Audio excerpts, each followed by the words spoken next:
Olá, estudantes dos sétimos anos, tudo bem? Me acompanham aqui na proposta, professor Diogo solicitando a licença para adentrar e compartilhar espaços novamente aqui com você para a nossa aula dialogada de matemática número 8. E hoje nós vamos continuar com os contextos de adição e subtração, aula número 3 deste tema, adicionando, juntando ou acrescentando, subtraindo, obtendo as variações, as diferenças, em diversos contextos, em diversas situações. Na proposta de hoje, você vai verificar que muitas das discussões que nós já tivemos até então, nós iremos retomar, aperfeiçoando esses conceitos, né? E aplicando as ideias da operação da adição e da subtração no desenvolvimento das propostas que serão solicitadas para nós hoje. Veja só, quais são os objetivos da proposta de hoje? Identificar as ideias das operações de adição e subtração na resolução de problemas e também adicionar e subtrair números racionais em diferentes contextos e situações, fazendo uso de suas propriedades e relações. E diretamente nós vamos adentrar na situação número 1. Mas antes disso, você vai precisar dos seguintes materiais. Caderno de matemática, muito bem organizado para você já colocar a data de hoje e o tema da sua aula. Caneta azul ou preta, lápis e borracha. Tempo para que você possa se organizar.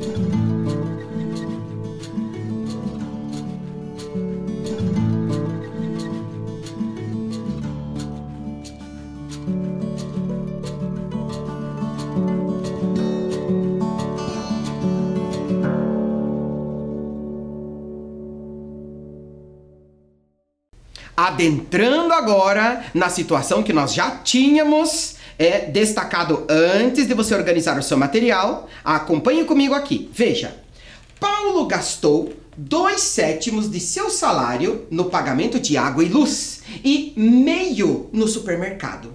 Que parte do salário de Paulo ficou reservada para as demais despesas do mês? Então aqui nós já começamos a caracterizar os significados e as funções numéricas que aparecem para essa situação. Veja, 2/7 do seu salário para o pagamento de água e luz. O que isso significa?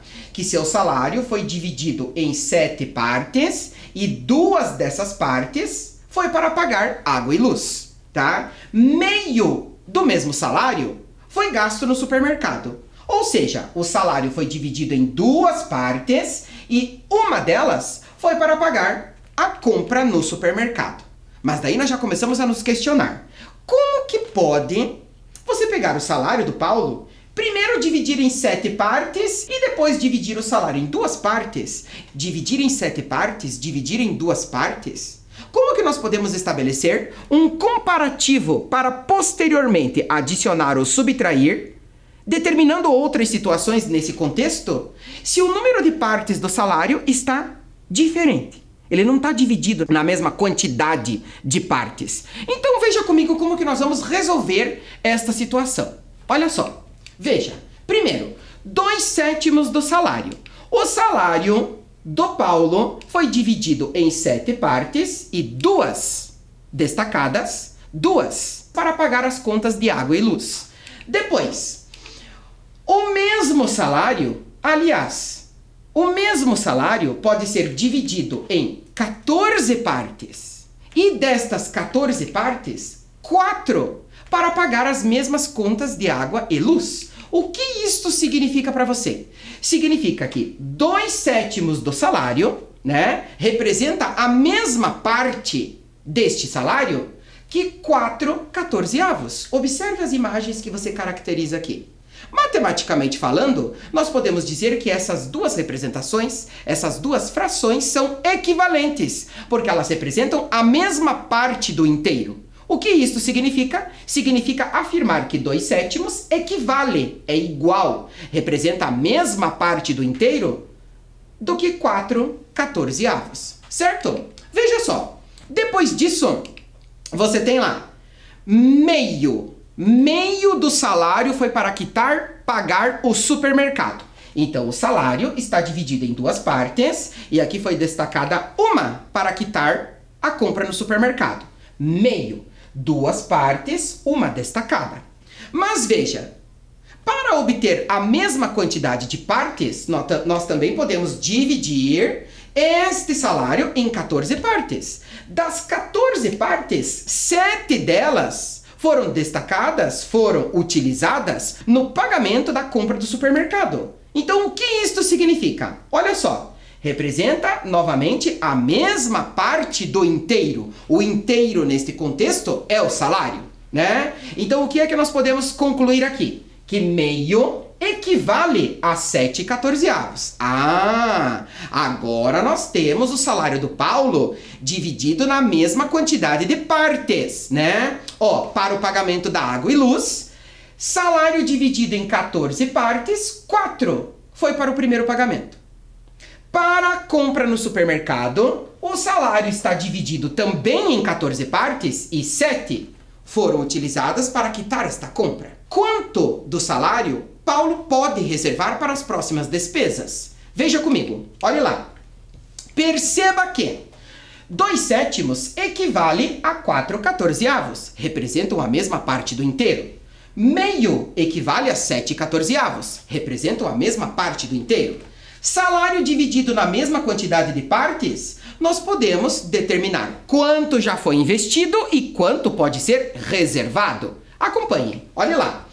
2/7 adicionado com meio é o mesmo que adicionar 4/14 com 7/14, né? Utilizando a equivalência das frações. Mesma quantidade de partes para que você possa adicionar ou subtrair, tá? Olhe lá.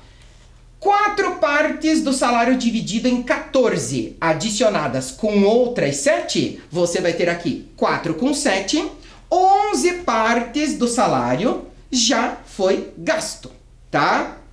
Veja só, se 11 partes de 14 já foram gastas, quantas sobram para a reserva? Veja só, o salário inteiro menos o que já foi gasto, o inteiro. O salário dividido em 14 partes e destas 14, 11 gastas. Nesse caso, te sobram 3 partes de 14, 3/14 do salário para que Paulo possa reservar. Tudo bem? Me acompanha na organização dessa proposta? Veja a importância da representação no conjunto dos números racionais e a sua utilização com as ideias de adicionar e também subtrair. Quanto dá ao todo? Quanto sobra? Que parte foi gasta? Que parte está reservada? Tudo bem? Acompanhe agora aqui comigo. Veja. A proposta número 1 que nós vamos caracterizar aqui, aplicando as ideias de adição e subtração, é a seguinte, ó. Observe no quadro ao lado as temperaturas mínimas registradas durante uma semana em Florença, cidade italiana. Qual foi a variação entre a maior e a menor temperatura mínima registrada? Perceba que nós estamos aqui diante de um quadro, tá? Quais são os elementos mesmo que nós já caracterizamos aqui? Vamos nomeá-los novamente. Olha só. Título: temperaturas mínimas. A fonte: cidade de Florença, na Itália. Quais são as grandezas que estão sendo caracterizadas aqui? As temperaturas mínimas, né? Na segunda coluna. Segunda-feira, temperatura mínima de mais 5 graus Celsius. Por exemplo, na sexta-feira, temperatura mínima de menos 3 graus e 5 décimos de grau. Tá? Uma temperatura negativa. Qual é a maior? Qual é a menor? Para que você possa estabelecer esta diferença, esta variação. Tempo para que você possa registrar e calcular.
Determinada diferença, determinada variação entre a maior temperatura mínima e a menor, acompanhe comigo aqui na análise deste quadro. Veja. Maior temperatura mínima no quadro. Ela ocorreu no domingo, mais 6 graus e 5 décimos de grau, né? E a menor temperatura mínima, menos 4 graus Celsius. E esta temperatura ocorreu na quinta-feira. Variação, diferença, é a maior menos a menor. Veja só, maior menos a menor, o que a gente tem lá? Uma subtração com números racionais. Vamos retomar aqui esse significado que nós já discutimos anteriormente. Ó, mantemos o primeiro como está, adicionando ao oposto do segundo. Oposto de menos 4, você vai ter lá mais 4. Adicionando 6 inteiros e meio com 4, você vai ter aqui 10 inteiros e meio, ou seja, 10 graus e 5 décimos de grau. Esta é a variação da maior temperatura mínima para a menor temperatura mínima desta situação. Tudo bem? Tudo certo? Acompanhe comigo a próxima, veja. Fábio e Camila gostam de jogar dardos. Eles combinaram que cada jogador deve atirar 3 dardos, cuja pontuação está expressa no gráfico ao lado. Perceba que esta característica de gráfico aqui é um gráfico de barras. Olha aqui a origem, que é o seu ponto de referência para marcação da pontuação negativa, antes do zero, e marcação da pontuação positiva, após o zero, né? Veja, representado da cor lilás está Camila. Representada da cor azul está Fábio. Nós temos aqui tanto acertos em pontuações positivas, quanto acertos em pontuação negativas de cada dardo lançado pelos jogadores. Sabendo que para calcular a pontuação final é necessário somar os pontos nas 3 rodadas, qual foi a diferença de pontuação final entre os jogadores? Então, qual é a sua tarefa aqui? Obter o total de pontos de Camila. Depois, obter o total de pontos de Fábio. E por último, obter a diferença de pontos entre os 2 competidores. Certo? Tempo para que você possa registrar e resolver.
Veja só, determinadas as pontuações, quantos pontos no lançamento dos 3 dardos obteve Camila? Quantos pontos no lançamento dos 3 dardos obteve Fábio? Acompanhe comigo aqui, veja, olha lá. O mesmo gráfico e nós já podemos caracterizar os elementos dele para que a gente compreenda bem esta situação.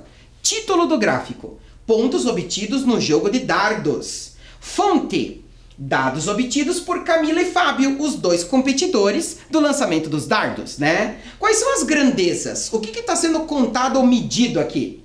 As pontuações de cada dardo. Tanto as pontuações negativas quanto as pontuações positivas. Observe. Vamos estabelecer a contagem de pontos de cada competidor. Olha lá. Pontuação de Fábio, caracterizado por barras azuis no teu gráfico. Primeiro lançamento, pontuação -3. Segundo lançamento, pontuação 3. Perceba que -3 e 3 são números opostos ou simétricos. Apresentam a mesma distância em relação à origem. Qual será o saldo de pontos quando você tem números opostos ou simétricos? Né? E aqui, terceira rodada. Você vai ter aqui, terceira marcação de pontos para o Fábio, 6. Olha só a escrita. Se nós temos aqui -3 mais 3 na operação da adição, isso te dá um total nulo. Ou seja, a pontuação de Fábio, 6 pontos, positivo. E Camila? Camila está representada aqui pela cor lilás, barras lilazes. Perceba que na primeira rodada, Camila não pontua. Pontuação 0. Na segunda rodada, pontuação dela, 6. E na terceira rodada, -9. E aí, você obteve um saldo de pontos positivo ou negativo para Camila? Acompanhe comigo aqui. Ó, 0 na primeira rodada, 6 pontos obtidos na segunda e -9, ou seja, 9 pontos descontados na terceira. 6 menos 9, saldo de pontos será -3, tá? A proposta do seu problema era para você obter a variação de pontos de um competidor para o outro. Ou seja, a diferença será maior pontuação menos a menor, retomando o significado da operação da subtração com números racionais. Mantemos o primeiro como está, adicionado ao oposto do segundo. Ou seja, 6 mais 3, a diferença de pontuação de um competidor para o outro será de 9 pontos. 6 com 3, 9. Tudo bem? Tudo certo? Me acompanha aqui? Seguimos para a próxima situação. Veja. Temos aqui um modelo de extrato bancário. Observe só. O nome do banco, né? A data que esse extrato foi impresso, a hora, né? O número da agência, o número da conta, né? E aqui todo o histórico de movimentações financeiras. Perceba a aplicação dos números positivos e negativos quando há depósitos, né? Quando há bonificações, quando há acréscimos de valores na conta bancária ou quando há débitos, né? Investimentos, gastos, descontos, representado pelos números negativos que nós temos aqui, tá? Observe na leitura do teu extrato todas as funções. Um exemplo simples. No dia 5 de agosto, depósito em cheque. O número do documento e foi depositado na conta de Daniele, tá? R$560. Mas no dia 7 de agosto, ela realizou uma compra com o cartão. A compra com o cartão, o código da operação bancária, o número da operação bancária, e esta compra foi debitado da conta dela R$60,39. Assim se sucedem todas as operações, conforme ela foi movimentando, utilizando o montante que ela tinha na conta bancária dela, certo? Então acompanhe comigo a leitura que nós temos aqui. Veja. A figura ao lado representa um extrato bancário da conta de Daniele em um certo dia. Sabendo que foi debitada uma fatura de R$230,35 no dia 16 de setembro, preste atenção, Os dados do extrato bancário que aparecem aqui, o último registrado é no dia 15. Então, o seu enunciado já está informando uma movimentação bancária que aconteceu no dia posterior, né? Então, observe o saldo que nós vamos ter aqui. Lá no final do dia 15, R$ 143,11. Se é positivo, significa que ela tem na conta. Debitados os R$ 230,35 no dia 16 de setembro, determine o novo saldo após esta operação bancária. E agora? Qual é a operação que você vai ter que utilizar? Será um saldo positivo? Será um saldo negativo? Determina para nós. Tempo para você.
E aí?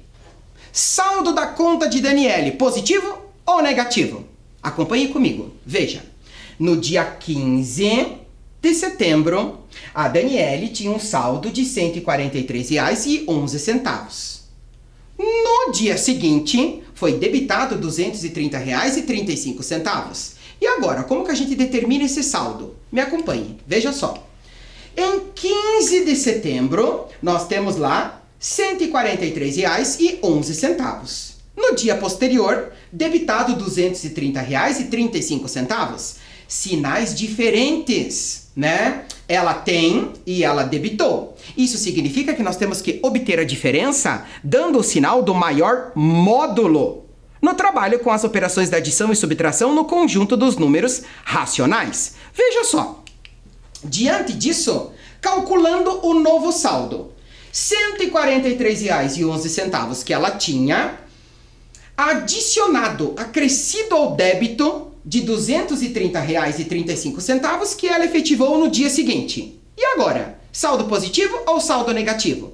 Você já deve ter identificado que você vai ter um saldo negativo aqui, porque ela debita mais do que ela tem.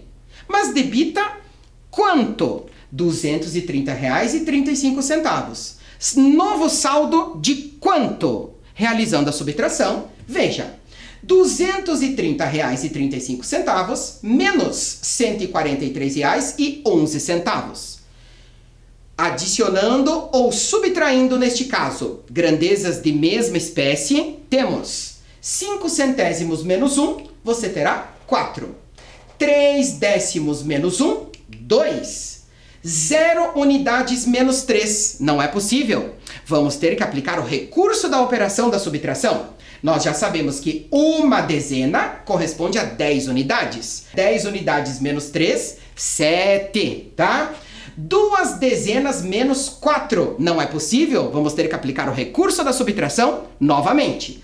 Uma centena corresponde a 10 dezenas. Juntando com as duas que nós tínhamos lá, 12 menos 4, 8. E aqui, uma centena menos uma, 0. Saldo da conta de Daniele, negativo de R$ 87,24. Debitou mais do que tinha em saldo. Tudo bem? Me acompanha neste cálculo? Seguindo para a próxima proposta no trabalho de aplicação e contextos no conjunto dos números racionais. Veja. O gráfico a seguir indica a variação de temperatura média de uma cidade em cada dia de uma determinada semana.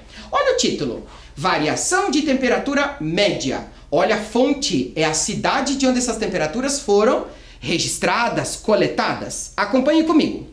No dia 1, mais 2 graus Celsius. No dia 2, menos 1 grau Celsius. No dia 3, menos 1.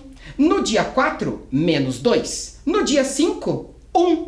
No dia 6, menos 3. E no dia 7, menos 1.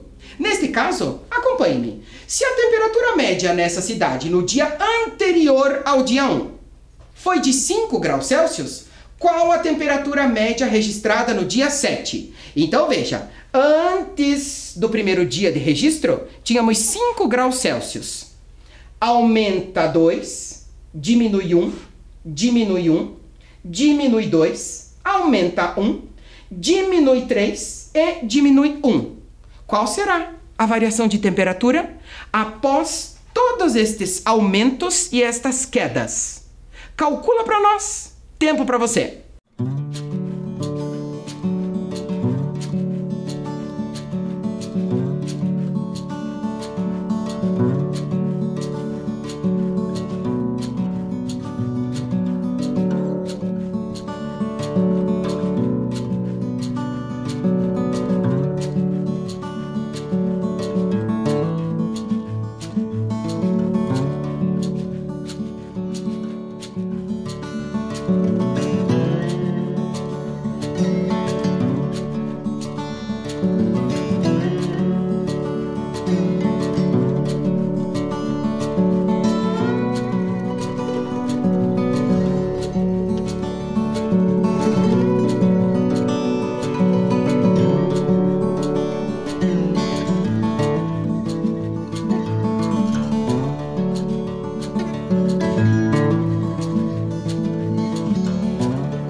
Perceba na organização do seu gráfico que o cálculo de variação da temperatura média está baseado no dia anterior ao início dos registros, aqui, cuja temperatura era de 5 graus Celsius. Então, repetindo a ideia para você, se antes do primeiro dia de registro no gráfico nós tínhamos 5 graus Celsius, observe, 5 graus Celsius mais 2, menos 1, menos 1, menos 2, mais 1, menos 3 e menos 1. Qual será a nova temperatura depois de todas essas variações registradas nesta cidade? Acompanhe comigo, veja só. Variação da temperatura, temos lá, promovendo as variações. Veja, 5 graus Celsius no dia anterior, mais 2, menos 1, menos 1, menos 2, mais 1, menos 3 e menos 1. Como que nós vamos desenvolver este cálculo? Inicialmente, podemos desenvolver ele diretamente de cabeça aqui junto comigo. Quer ver? Acompanhe-me na ideia. 5 mais 2, 7. Menos 1, 6. Menos 1, 5. Menos 2, 3 graus Celsius. Mais 1, 4. Menos 3, 1. E 1 menos 1, 0 grau é a temperatura após esta variação. Ou ainda, podemos caracterizar aqui a junção das temperaturas positivas, a junção das temperaturas negativas. Lembre-se, sinais iguais, soma-se e conserva-se o sinal.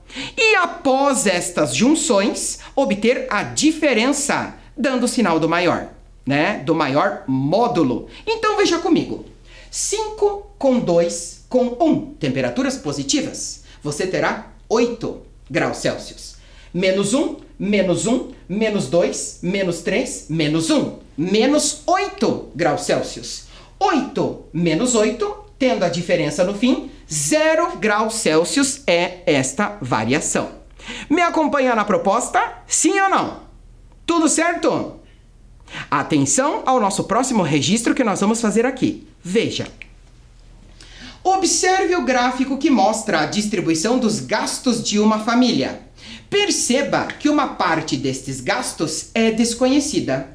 Nós temos aqui a característica do gráfico que você chama de setores, né? É um gráfico de característica circular, aonde cada parte dele, que você também pode chamar de fatia, corresponde matematicamente a um setor, né? O setor que corresponde à alimentação, 1/6 dos gastos dessa família. O setor que corresponde ao telefone fixo, celular e internet, 1/12 dos gastos da família, né?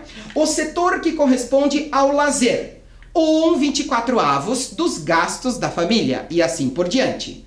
O nosso foco de resolução está em descobrir qual é a parte desconhecida desses setores.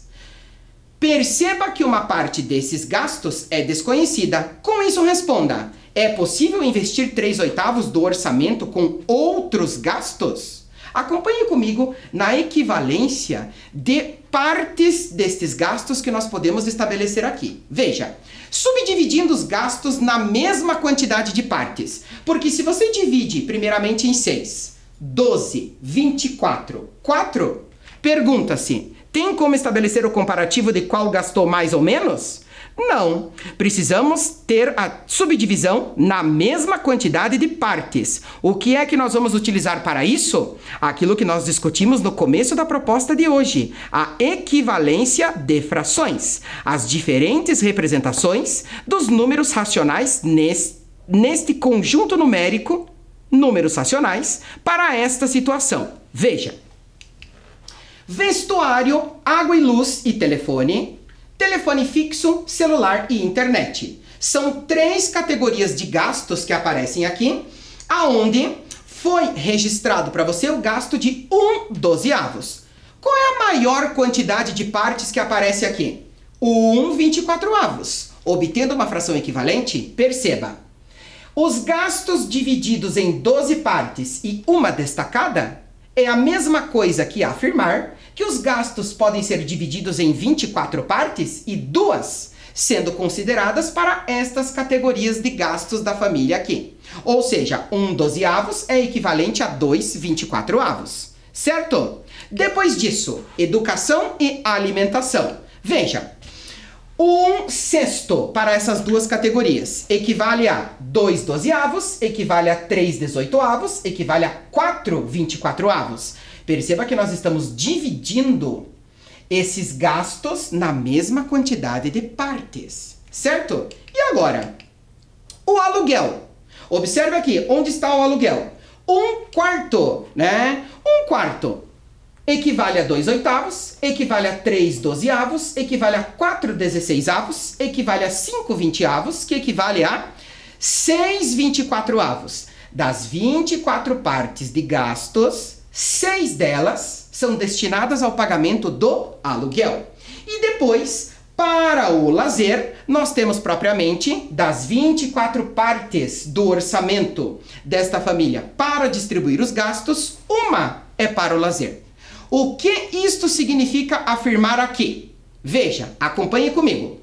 Antes de finalizarmos a proposta, observe a estrutura do teu gráfico retomando os elementos e a equivalência dos números fracionários postas aqui para você. Título, distribuição dos gastos de uma família. Fonte, orçamento da família, né?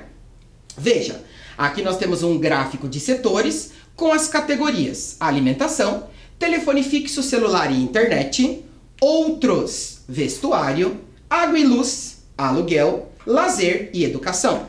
Perceba, 1/6 equivale a 4/24. 1/12 equivale a 2/24. Agora sim, utilizando a equivalência das frações, tudo subdividido na mesma quantidade de partes. Então veja, adicionando os gastos, você tem lá uma parte de 24, com 2, com 4, com 4, com 2, com 2 e com 6. Adicionando todas elas, exceto aquela que você quer saber, porque você vai descobrir agora, tá? Veja, 21 partes de 24 corresponde aos gastos da família. Se esses gastos estão divididos em 24 partes e nós já temos aqui a amostra de 21, quantas partes destas 24 correspondem à parte da categoria de outros? São 3, né? Olha lá. Do orçamento dividido em 24 partes, 21 partes já foram gastas. Sobram 3 partes para a categoria outros gastos. Tudo bem? Mas não é isso que o nosso problema deseja saber. Olha a pergunta. É possível investir 3/8 do orçamento com outros gastos? Perceba. 3/8, nós precisamos equivaler a fração 3/8 na mesma quantidade de partes, ou seja, 24. Vamos realizar esse registro agora no caderno. Tempo para você.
E aí, realizou a equivalência das frações? Observe.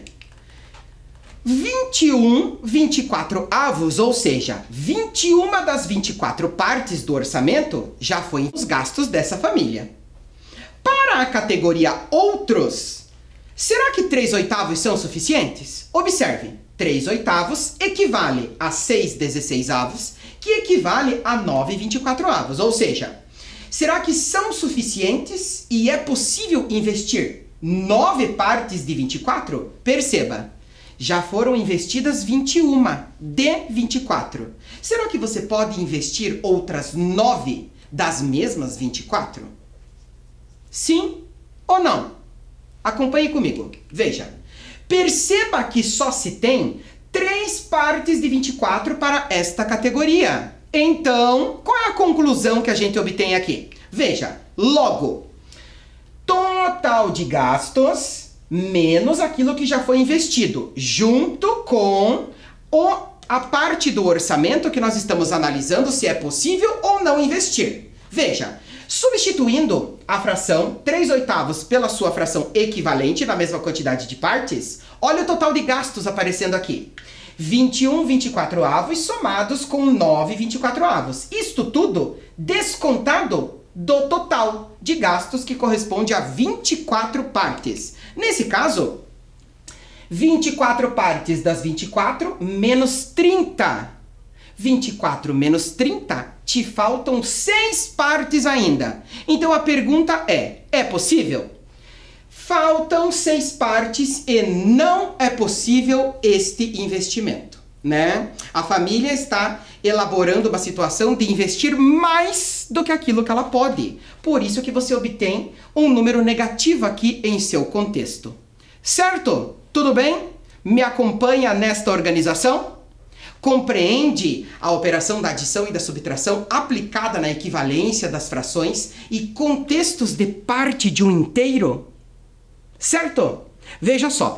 Hoje, nós caracterizamos novamente as ideias das operações de adição e subtração com números racionais, em diferentes contextos, na resolução de problemas. Muito obrigado pela atenção de todos. Capriche, estude e dedique-se. Até a próxima! Cuidem-se, preservem-se, previnam-se. Até lá! Tchau!